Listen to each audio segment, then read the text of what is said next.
All right. Coach, of course, after making one shot in the first quarter last week, how important was it to have an offensive performance like you did today?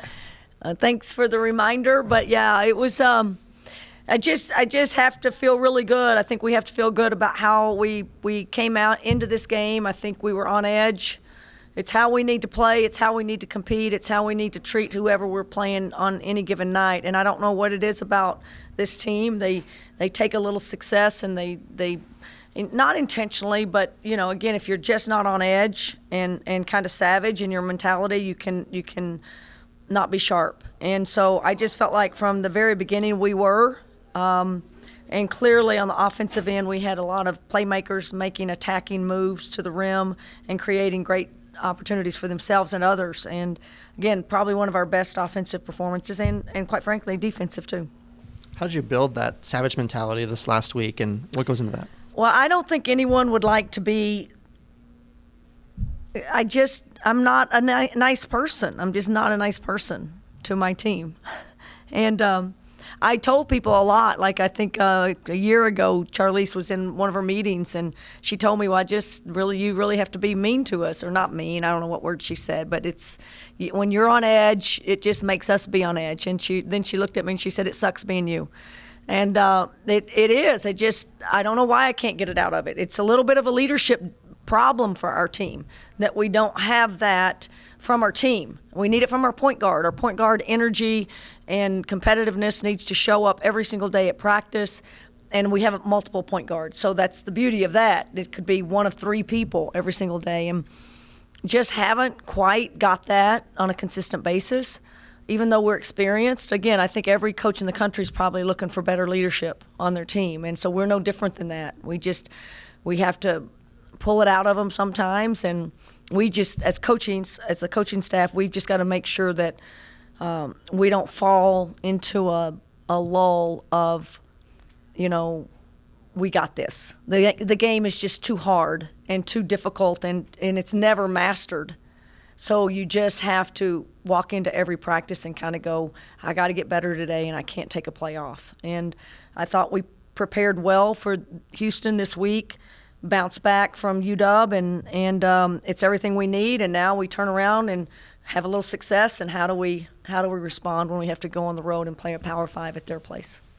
I'm thinking back to your playing days. How would you characterize your intensity and focus, and how does that influence the way you coach today? Yeah, I mean, I would just tell you, I wasn't great at a lot of things, but I was savage when it came to competing and playing hard, and I was turned on. It was like the dog that chases after the ball. It was like, ball's there, go get the ball, and I think I had that quality, and I think it's a gift and it's a talent, and I wish I could give it to my team. But it's when you have that, it raises everybody else on the floor. It just makes everybody else look stupid when they don't play hard and they don't pursue the ball and they don't.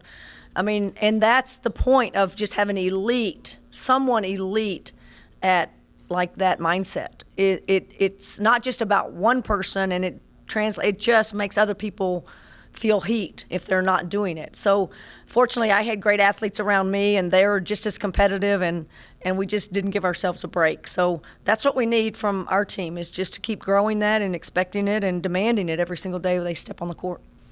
And of course, Charlize have a triple-double today. What goes into a performance like that with all the talent around her? Right. Well, again, I just can credit Charlize to start figuring out her game and how people scout us, and her working through maybe a little bit of a slump from her three-point shots and some of the things that she's been presented with, and trying to get in a good rhythm. She had a great week of practice, got in some extra shots. I think she's feeling better and better about her shot. But her decision-making going to the rim, her patience, not overdoing it. The fact that she only has 2 turnovers in a game like that where she's having to handle a lot of pressure, her work ethic on the boards. You just see she's a special player that can affect the game in so many ways.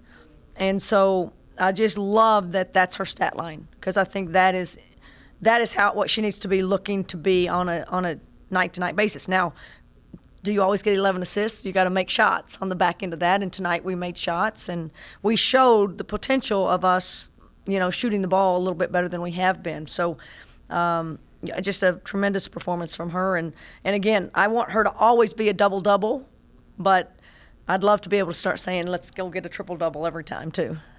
Yeah. And so with Tara having a great day as well, I asked her what's clicking for her, and she said making her layups. So what did you see from Tara today, and like how can she continue that performance? Right. I mean, Tara's key. Like, we have 21 and some of these big numbers, and it's not necessarily the people you think should have the high 21 and Jenna with 18.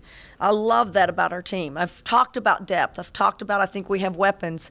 And we haven't totally shown it this year completely. So this was a game, an example of it doesn't have to be Bella every night, even though I thought she had a really good game, just got in some bad foul trouble. And it doesn't always have to be Charlize. And the fact that we have this, we can spread it out, and we have people that can take the heat off of some of our top players is just unbelievable. Tara is one of our top players. She just hasn't always put herself in a position to score as much as she is. I think it starts with her post-up presence, her getting some touches in the post. I think when she does that, she gets 2, 4, 6 points in different ways, and all of a sudden it's easy. You make a 3, you're at 9. I mean, the game just gets a little bit better for her as she goes. So again, her playing with her back to the basket's really helping us, and her cuts to the rim are really helping us.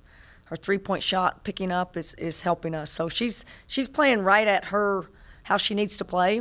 Her penetrations and stopping on 2 or snap passes out under control. Her turnovers have gone way down when she started to do that. So I just love her decision-making at this point. And what have you seen from your freshmen? What have they learned at this point of the season? Well, again, if you start with Jenna, this is how we saw Jenna play all summer with us. She just stepped into big moments and made shots. Again, she's got to be consistent at that. I want her shooting every shot she gets. Again, you see how fast she can put those up. Love her in that mindset because I think she brings a talent. Now that we don't have Yo, she brings that deep range talent. So LA, I just don't think plays like a freshman. I mean, she gets better every single day. She steps in the gym. She can guard. She can get to the rim. She's got those floaters. She can shoot it. She can defend it. Her voice needs to get bigger and louder because it's got an accent I can't hear or understand. So we just have to fix some of that. But her comfort level on the court and it's just such a positive to have Charlize and LA and AT on the court at the same time where it frees up anyone to bring the ball up. And then even Tara is doing a little bit better job of that. So I think her minutes are awesome. Alex, you saw, might not score all the time, but she affected the game. She changed the game every single time she's in the game. Five blocks. Got to get her some touches in the lane and where she's comfortable. She's got to get stronger. She's got to keep the ball up. But love her development and how she's impacting the game. And what does your team need to do to grab more rebounds? And is that a concern of yours going forward? Grab more rebounds? Well, we just played a team that I don't know what the stats are there. They were like 99th percentile or 95th percentile in the country at getting offensive rebounds, and they average about 40% of their misses. They have 7. I don't know if that's 40% or not. So I just felt like we pretty much dominated the boards in most situations. They took some hard threes, and they're going to rebound long, and they're athletic. Again, rebounding didn't feel like a problem to me tonight, and that's not a statement that we got that figured out because believe me, we don't.